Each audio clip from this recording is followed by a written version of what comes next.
Jesus shows no partiality. This is what it says in the scriptures, that he came for all people. He came for the entire world.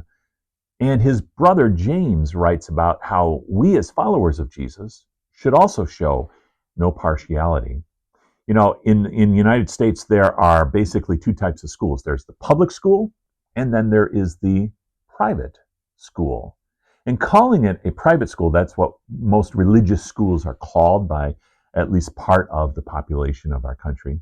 Calling it that, a private school, implies partiality. We only want certain people in those schools, but that's not the case at all as followers of Jesus. We are to show no partiality. And even in our religious schools, what some call private schools, we would welcome anybody to come in. Of course, we also have a mandate of Jesus, not just to love our neighbor, but to live out our Christian faith and make disciples of all nations. That's the Great Commission in Matthew 28.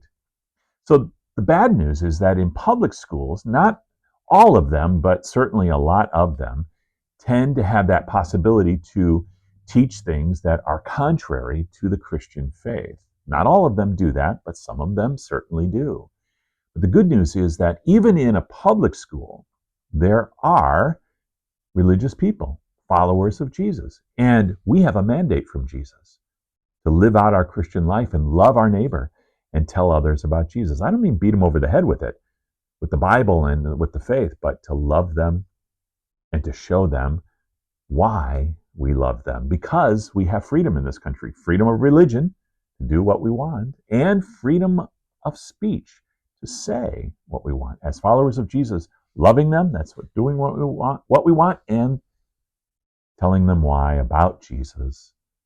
And that's saying what we want because we have those freedoms and the mandate from Jesus to live out our life and make disciples, even in a public school setting.